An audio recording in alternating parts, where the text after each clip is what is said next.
የህዳር አህያ ታውቃላችሁ? አታውቁም? ላብራራውና ቤታችሁ ልታላምጡት ነው። በገጠር ያደግን ሰዎች የጭነት መሳሪያችን አህያ ነው ታውቃላችሁ። በእውነት የፖለቲካ ፓርቲዎቻችን አዲስ አበባ ቁጭ ብለው ውስኪ እየጠጡ የሚደራደሩት በአህያ ለሚጭን ገበሬ። እነሱ የቱርክ ጫማ አድርገው ስብሰባ ተቀምጠው የሚወራጩት ባዶ እግሩን ለሚሄድ ገበሬ ነው። ኢትዮጵያ ውስጥ የፖለቲካ ፓርቲ መሪ ከመሆን የበለጠ አሳፋሪ የለም። የረሃብተኛ ልጅ አባት ከመሆን ምክንያቱም ወይ ሌላ ርዕስ ገባው እንዴ? እና ደስ ያለኝን ልናገር ተውት። ለማንኛውም ርዕሰ መስተዳድሩ አቶ ሙስጠፋ የሉም ተብሏል። አንዱ ደስ ያለኝ በመገኘታቸው፣ አንዱ ደስ ያለኝ አሁን ባለመኖራቸው እንደ ልባችን እንድናወራ ማለት ነው። በእውነት ባሉበት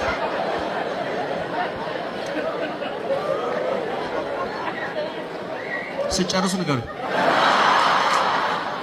እሺ በእውነት እንደው እዚህ እንኳን እንሳቅ። የሚያስቅ ነገር እኮ ጠፋ። እውነት መከራ እየዘነበብን ያለን ሰዎች በእውነት በጣም ጀግና ህዝብ ነው የኢትዮጵያ ህዝብ። እየራበው ሁሉ ይስቃል፣ እየጠማ ይስቃል፣ እየተበደለ ይስቃልና የህዳር አህያ ላብራራና ወደ ሐሳቤ ልግባ። በገጠር ለጭነት የሚያገለግለው አህያ ነውና ህዳር ማለት ታህሳስ ማለት በገጠር ያዝመራ ወቅት ነው እና በዛ ወቅት እኔ አህያ ቢኖረኝ ወይም እሱ አህያ ቢኖረው በሌላ ቀን እባክህን አህያህን አውሰኝ ይባላል። በህዳር ግን ማህበረሰቡ ተስማምቶ ያገኘው ሰው መጫን ይችላል። ለምሳሌ አስቀድሜ ካገኘው የተወሰርከው ማለታች በህዳር ማህበረሰቡ ያልተጻፈ ህግ አለው ማለት በሚያዝያ አልችልም፣ በሐምሌ አልችልም። እኔ በእውነት ህዝባችን ይሄ ቅዱስ ህዝብ ይሄ ዋህ ህዝብ እንደ ህዳር እንደው አህያ ማለት ከብደኝ ልበለው እንደ ህዳር አህያ ማንም አይጫነን።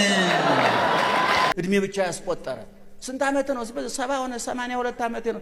ምን ትዝ ይለዎታል? አይ ጮማ ድሮ ቀረ። ምክንያቱም ይሄ ሰውዬ አላነበብም። ምን ያወራ?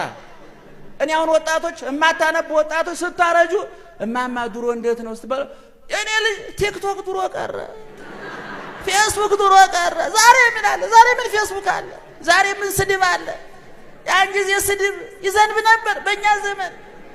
እኔ ወጣቶች አንብቡ። በወጣትነቱ እየሰማችሁ ነው። በወጣትነቱ ያላነበበ ልጅ ሲያረጅ ወሬ ያልቅበትና ሐሜተኛ አቃጣሪ ነው የሚሆን። ያነበባችሁት ያልቃል። አሁን ሰባኪዎቹ የሚሳደቡት ምን ሆኖ መሰላችሁ? ያነበቡት ያልቅባቸዋል። ስለዚህ ጭንቅላት ደግሞ ያነበብነው ሲያልቅ አሲድ ያመነጫል። ጨጓራ የሚያማቸው ቶሎ ስኳር የሚቅሙት አሲዱ መስመር እንዲይዝ ነበር። ጨጓራ አሲድ ሲመነጭ እንደሚታመቁ ጭንቅላት ሰባኪ ያነበበው ሲያልቅበት አሲድ ያመነጫል፣ መሳደብ ይጀምራል። ደግሞ ሲሳደቡ እኮ ይገርማቸዋል። ጳጳሱን፣ መነኩሴውን፣ ፓትርያርኩን፣ ቀዳሹን ቆርቦ ስጋው ደግሞ ፈትቶ የሚያቆርበውን ካህን ሲሳደቡ አያፍሩም። ይገርማል። እኔ እንዴት አይነት ያልተገዘረ አንደበት ያልታረመ ንግግር እንደሆነ ይገርመኛል። እና እኔ ድሮ ቀረ ፌስቡክ ከማለት ቁጭ ብላችሁ አንብቡ። ጊዜያችሁ በተለይ ወንዶቹ፣ ወጣቶች፣ ሴቶቹ አንብቡ። አይናችሁ እንደው ዝም ብሎ እኔ የማያነብ ግንባር ላይ ያለ አይን እባዶ ቤት ሲበራ እንዳደረ መብራት። አንዳንድ ቢሮ እየተረሳ መብራት ሲበራ የሚያድራል ምንም ስራ የማይሰራ እና ዝም ብላችሁ አይናችሁ አታባቁ። እኛ በዳበሳ ስንት ነገር እያስነበብን ነው። አንብቡልን ብለን ለምንልዘው። በ15ኛው መቶ ክፍለ ዘመን አማራ ሳይንት የሚባል ሀገር ታውቃላችሁ? አማራ ሳይንት በሚባለው ሀገር እኮ እኔ ክርስቶስ ነኝ ብሎ አንድ ሰው ይመጣል። ቤተክርስቲያን ታሪክ ላይ አይተው የለዩ እዛ ላይ ምን ብሎ መጣ? እኔ ክርስቶስ ነኝ አለና ምን ምክንያት አቀረበ? ከዚህ በፊት ከእስራኤል በመወለድ እንደው እንዴት ያለ እንደው ነቃ ያላበሻም ነበር። ለካ ይገርማችሁ። እኔ አሁን ነቃቱ ነው የሚታየው ሰውዬ እንደው ነቃ ያላበሻም ነበር። ምን አለ መሰላችሁ? በፊት ከእስራኤል ተወልዶ አህዛብ ከኛ ለምን አልተወለደም ብሎ ተቀይሞኝ ነበረ።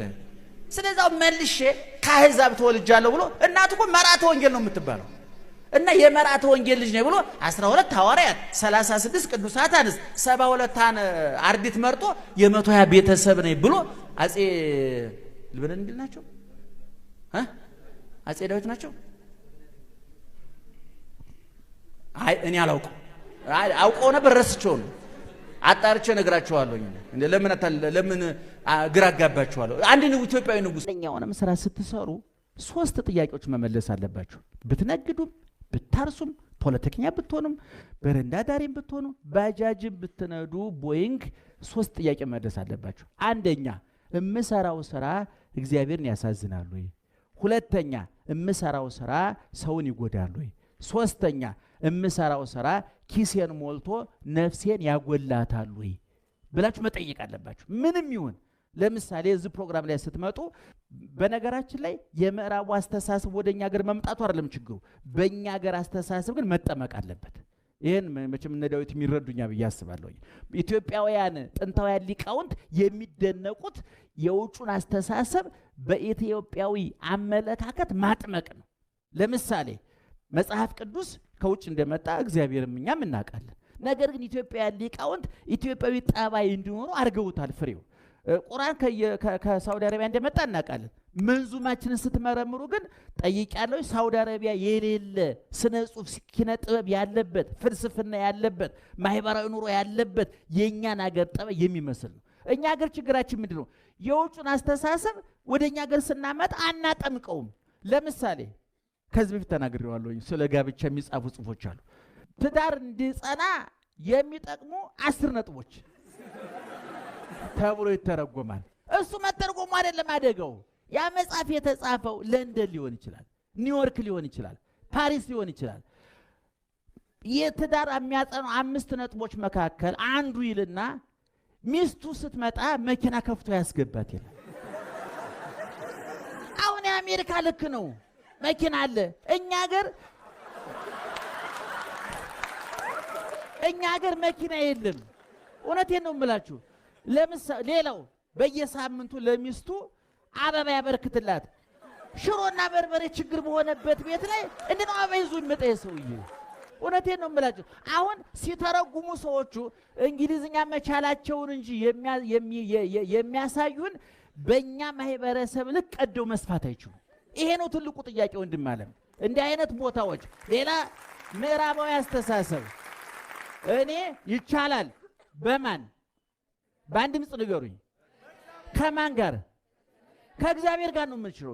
እኛ ኢትዮጵያውያን ነን፣ አማኞች ነን። ቅድም እንዳልኳችሁ እንችላለን፣ እናርሳለን፣ እንቆፍራለን።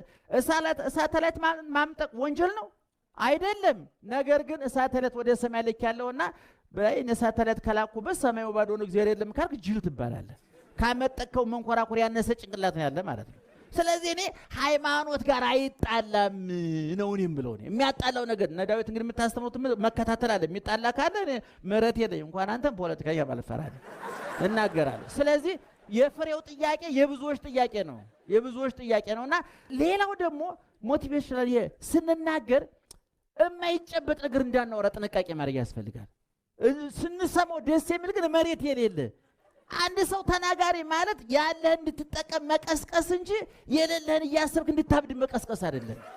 እውነቴን ነው የምልህ። አሁን አንዳንድ ዳዊት እንኳን ጎበዝ ነህ። አንዳንድ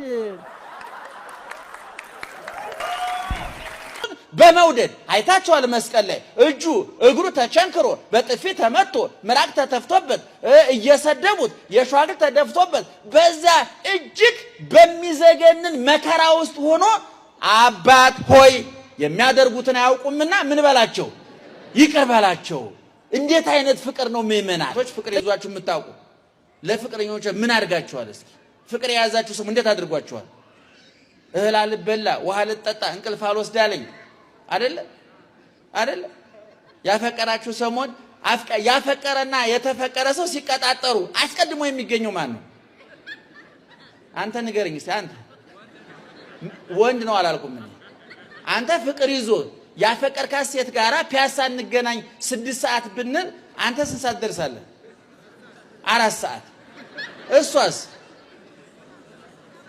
ለምን ቆየሽ አይባልም እኮ። ምን ነው ታክሲ አተሽ ነው? ቆይታ እኮ ነው የመጣ። ይሄ ፍቅሩ እስኪተንለት ነው።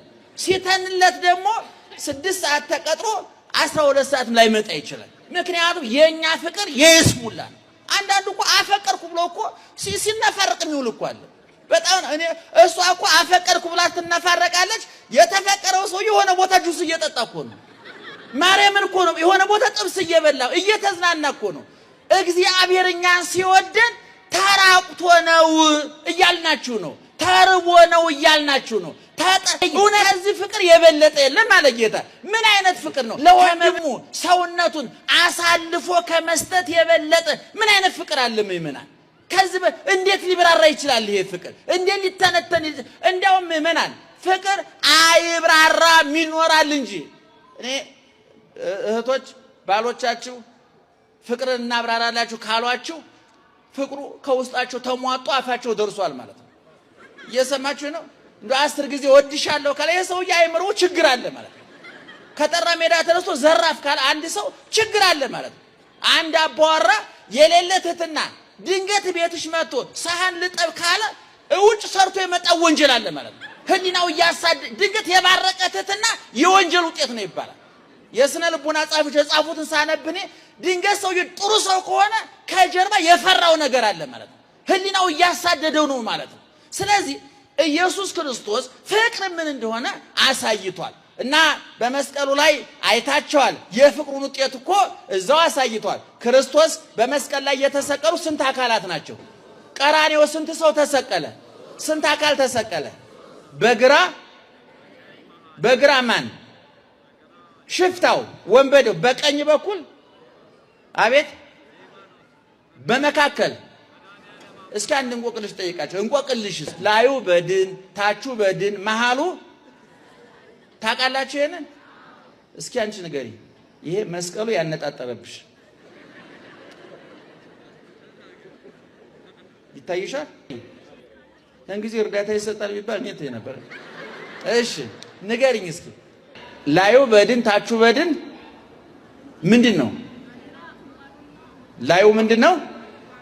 ከስር ላዩ አክምባሎ ሙገጎ ይባላል፣ ሞክድ ይባላል፣ አክምባሎ ይባላል። ብዙ ነው እንግዲህ የምታውቁት ታውቁታላችሁ። እኛ ስለ ማድ ቤት ለማውራት አይደለም፣ ያናንተ ታውቁታላችሁ። አክምባሎ ይበላል፣ ምጣድ ይበላል። ግን ዳቦ ለማግኘት እነዚህ ሁለት ነገሮች ያስፈልጋሉ አያስፈልጉም? እንጀራ ለማግኘት እነዚህ ሁለት ነገሮች ያስፈልጋሉ አያስፈልጉም? አሁን ቀራንዮ ላይ ይታያቸዋል። ስንት አለ? ይሄ ምንድነው? ወንበዴ። ይሄ ምንድነው? መሃል ላይ ማን አለ? እንግዲህ በሁለቱ በድኖች መካከል የህይወት እንጀራ ክርስቶስ አለ ማለት ነው። እየሰማችሁ ነው? ከሰማይ የወረደ የህይወት እንጀራ ማን ነው? መድኃኔዓለም። እንግዲህ በስተቀኝ የተሰቀለ በስተግራ የተሰቀለውን ወንበዴ ስጋ እንበላለን? አክምባሎ ይበላል? አይበላም። በስተግራ የተሰቀለው ይበላል? ምጣድ ይበላል? አይበላም። በሁለቱ በአክምባሎና በምጣዱ መካከል ዳቦ እንዳለ እንጀራ እንዳለ ሁሉ በሁለቱ ሽፍቶች መካከል ማን አለ? እኔ የህይወት እንጀራ ነኝ ከሰማይ የወረደ ብሎ ስጋዬን ብሉ ደሜን ጠጡ ብሎ የሰጠ ክርስቶስ አለ። እና ይሄ በስተቀኝ የተሰቀለው ወንበዴ እኛ ሽፍታ ምእመናን፣ እኛውን ሽፍታ ወንበዴ የምንለው እንደ የተዘጋ ፋይሉን እያገላበጥንበት እንጂ እሱ ዛሬ ገነት ነው ያለው። ከአብርሃም ከይስሐቅ ጋር እየዘመረ ነው። ቅዳሴ ገብቷል እሱ ለራሱ። ሽፍተኛንን በሱ ቦታ የተተከሽፍቶች ወረበለ። እንደው እዛ ጋር ያለሽው አንቺ አሁን እንደው እኛ ትልቁ ሀብታም ሰውዬ ታውቋቸዋላችሁ አይደል? ደውለው እንደው ላገባሽ እፈልጋለሁ ቢሉ ምን እንደው የሚባለው ታውቃላችሁ አይደል? እግዚአብሔር ሰውን የሚጎበኝበት መንገድ አይታወቅም። የእመቤቴ እርዳታ፣ የአርሴማ እርዳታ። ጓደኞቿስ በአንቺ በኩል ሊጎበኘን ፈልጎ ነው፣ በርችልን፣ ጠንክሪልን። ወላጆቿ እግዚአብሔር ይመስገን፣ እግዚአብሔር ይመስገን። መምጫው አይታወቅም። አንድዬ እመቤቴ መምጫው መምጫው ይታወቃል እንዴ? መምጫው ይታወቃል ጌታዬ። አርሴማ ተሰዳ ነው የመጣችው። ረሃብተኛ ናት፣ ጎስቋላ ናት፣ አንጀቷ ታጥፏል እኮ። ረሃብተኛ እኮ ናት። አብረዋት የነበሩ መናኞቹ ሴቶች እኮ ረሃብተኞች ናቸው። ግዴለሽም እባክሽ ግቢና ጥበብ በልብ ነው፣ ምን ቸገረሽ አንቺ፣ አንድ ቀን ተኝ እንጸልይበታለን አላለም። አሳልፊልን ቤተ መንግስት እንግባ ምን ችግር አለ አላሏትም። የለም ይሄ ርኩስ እንዳያረክስሽ ተንጠንቀቂ፣ አንቺ የሰማያው የቀራኒው ሙሽራ ሙሽሪት ነሽ አንቺ። ውበትሽን ዛሬ አርሴማ 1600 ዓመቷ ነው። ዛሬ እኔና እናንተ ዘመዳችን አይደለች፣ የክፍለ ሀገራችን ሰው አይደለች። እንኳን የክፍለ ሀገራችን ሰው አፍሪካዊት አውሮፓ ፈረንጅ ናት እኮ። ዛሬኛ አርሴማ የምንለው ያን ጊዜ በአትክልቱ ውስጥ ስትሮጥ ብርቱካን ልምጠጥ ባለ ማለቷ ነው። ሐሳቤ ገብቷችኋል? ማርያምን በቃ ይውላችሁ አለፈችው፣ ወርቁን አለፈችው፣ ምግቡን አለፈችው፣ ሴትነቱን አለፈችው፣ ስሜቱን። ዮሐንስ አፈወርቅ በአትክልት ውስጥ መሮጥ ማለት ስሜትን መቆጣጠር፣ ፍላጎትን መቆጣጠር ማለት ነው አለ። የሚያስተምረኝ ነው። ሁለተኛ አጨብጫቢዎች አሉ። ቅድም እንዳልኳችሁ አሁን ቅድም ምሳሌውን ተናግራል አይደለም? አሁን እንደዚህ እንደው እንደ ያለ ሰው ደውል አግባሽ አለኝ ብትሉ አለው ጥቂት ሰዎች እንዴ አንቺ ረበርች ጠንክሬ ምን ወጣሽ አንቺ እንደዚህ ክርስቲያን ነሽ ማተባለሽ የሚሉ ጥቂት ሰዎች። እነሱ ምን ታያቸዋለሽ? ሄዳ አክራሪ ያልገባው አልገባችሁም እንላቸዋለን። አሁን ቤተ ክርስቲያን አንቺ ወጣቷ በ25 24 ዓመት ሆነ ጧት ተነስተሽ ኪዳና ድረስ ስትመጭ መንገድ ላይ የሚያገኙሽ ሰዎች ሁለት አይነት ድጋፍና ተቃውሞ ያደርጋል። ልክ ለኃይል ያጨበጭባሉ። ለእንትና አላልኳችሁ? የኔ ልጅ እግዚአብሔር ይባርክሽ በጧት ወጣት ማለት ይሄ ነው ይልሻል። አንዷ ደግሞ ምን በጧቱ ያንቀሽቀሽሻል አርፈሽ አትቀመጭ የልደርሽ ነው ገና ካሁኑ የሚል አለ። ሁለቱንም ማንኛውን እንስማ? አበበ ንገረኝ እስኪ ማንኛውን እንስማ? አሁን ልጅቱ ከቤተ ክርስቲያን እየመጣች ነው አይደለም? ስንት ሰው አገኛት መንገድ ላይ? ሁለት ሰው። አንደኛው በርቺ ጠንክሪ ወጣት ይሄ ነው ጀግና መንፈሳዊት። ይሄ ደስ ይላል ደስ አይልም? ደስ ይላል። ያ ሌላው ደግሞ በጧቱ ምን ያንቀሽቅሽሻል አርፈሽ ትምህርትሽን አታጠኝም ስራሽን አትሰሪም በጊዜ አታገቢም ቤተ ክርስቲያን ምን ያንቀሽቅሻል በካሁኑ ምንድነው ሊል ይችላል። ሁለቱንም አትስሟቸው ነው የሚለው ዮሐንስ አፈወርቅ። ምክንያቱም እኛ ምን ላይ ነን? ሩጫ ላይ ነን። ማንን ፈልገን መጣን? ገብረ እግዚአብሔር ፍለጋ አልመጣንም እኛ። ወለተ ስላሴ አሁን የለፈለፈው ያሉ ገብረ ማርያምና ወለተ ማርያም ናቸው።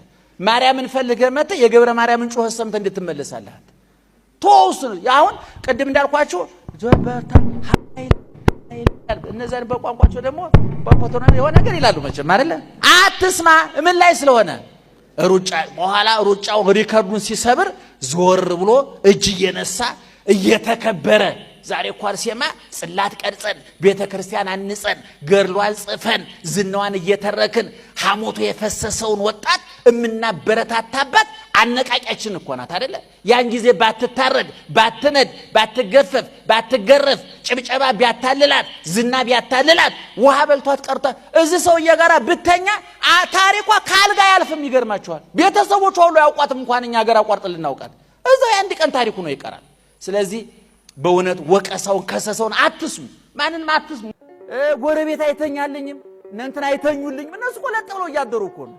አንተ ነህ እኮ ስቃጅ ምታ እነሱ ቆለጥ ብለው ተኛ ትዝም አይሉ እኮ። የሚገርም ነገር አያስታውሱም። እነሱ እንቅልፍ ላይ ናቸው።